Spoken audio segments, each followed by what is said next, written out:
अपनी नौकरी को ठुकरा के, अपनी सर्विस को ठुकरा के, वो राजस्थान में जो पेपर लीक होते हैं, जो खासकर रीट के एग्ज़ाम, उसमें पेपर लीक हुए थे। राजस्थान में जो शिक्षक भर्ती हुई थी उसमें बहुत बड़ा घोटाला हुआ था। उसके खिलाफ जो आंदोलन किया था, आमरण अनशन किया था, वो घटना पांचवी बड़ी घटना है। साथियों, यूं तो कोई इंसान अपनी नौकरी नहीं छोड़ता।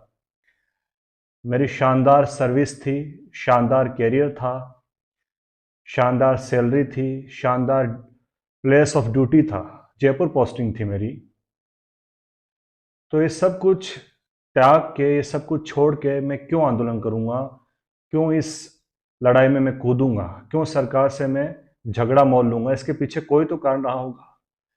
मैंने मेरे आंदोलन के दौरान या अब तक जो सच में इसके पीछे क्या कारण रहे, क्या मेरी सोच थी, क्या मेरा बैकग्राउंड है, वो मैंने न तो मीडिया में बताया, न आप लोगों के साथ मैंने साझा किया। उसका जिक्र मैंने आपसे किया।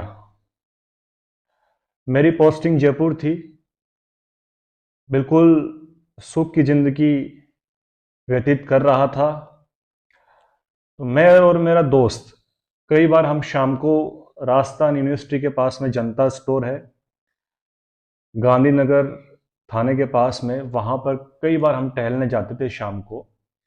तो एक दिन मैं गया हुआ था, तो मुझे दो स्टूडेंट रोती हुई नजर आई।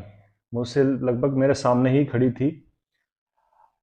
तो मैंने उनको बुला के अपने पास में बुलाकर पूछा कि क्या क्या रीज़न क्या है, किस कारण वो रो रही हैं। तो उन्होंने बताया कि उनके पिता ने उनको खेत बेचकर, और जयपुर में 3 साल से वो पढ़ा रहे हैं, और रीट की परीक्षा की वो तैयारी कर रही थी। बहुत अच्छी उनकी तैयारी थी। चूरू के रहने वाले थे, किसी गांव के। तो उन्होंने कहा कि वो ऐसे कई लोग वो जानते हैं जिनकी बिल्कुल भी प्रिपरेशन नहीं है, और यदि ईमानदारी से उनका पेपर लिया जाए, उनकी परीक्षा ली जाए, तो उनके 20-25 नंबर भी नहीं आएंगे। और अब जब उन्होंने नंबर चेक किए, तो बता रहे हैं कि उनके 130-135 नंबर हैं। तो उन्होंने ये कहा कि बहुत बड़े लेवल की धांधली हुई है, बहुत बड़े लेवल का फ्रॉड हुआ है, बहुत बड़ा भ्रष्टाचार हुआ है। मैंने उस समय उनको समझाया, सांत्वना दी कि आप तैयारी करते रहिए, मेहनत करने वाली कभी हार नहीं होती, एक न एक दिन जरूर आपको कामयाबी मिलेगी। वो चले गए वहाँ से। उसके बाद में मुझे एक एक्टिविस्ट मिले, जिन्होंने बताया कि वो माध्यमिक शिक्षा बोर्ड, आरपीएससी, कर्मचारी चयन बोर्ड जैसे कई महकमों में उनकी जानकारी है, और वो बताते हैं कि वहाँ का लगभग लगभग आधा स्टाफ जो है वो इस काम में संलिप्त है, बहुत बड़े लेवल पर जो है, जिनकी जिम्मेदारी एक पारदर्शिता और जिम्मेदारी के साथ में, ट्रांसपेरेंसी के साथ में, जवाबदेही के साथ में एग्ज़ाम करवाना है, वही लोग पेपर लीक करवा रहे हैं, वही लोग ये धांधलियाँ करवा रहे हैं। और उन्होंने ये तक बताया कि जो रीट की एग्ज़ाम हुई है, इस एग्ज़ाम में मिनिस्टर लेवल तक की धांधली उसमें की गई है।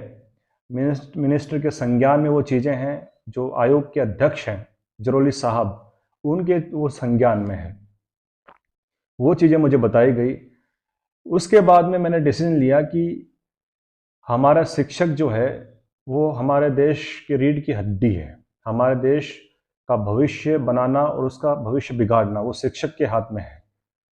तो यदि इतनी बड़े लेवल की बेईमानी हुई है, तो हज़ारों की संख्या में सरकारी तंत्र में, स्कूल्स में ऐसे टीचर भर्ती हो जाएंगे जो हमारे देश का भविष्य, जो गरीब मजदूर किसान के बच्चे हैं, उनका भविष्य वो बर्बाद करेंगे। तो मुझे इस लड़ाई में कूदना चाहिए, मुझे ये लड़ाई लड़नी चाहिए, और किसी भी प्रकार से जो ये भर्ती है इसको रद्द करवाना है, और एक मजबूत कानून राजस्थान में बनाना है जिससे नकल माफियाओं में एक दहशत हो, उनमें एक डर की भावना पैदा हो।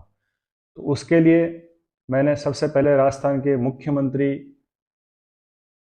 माननीय अशोक गहलोत जी को पत्र लिखा ये प्रश्न पत्र के कुछ अंश मैं आपको पढ़कर सुना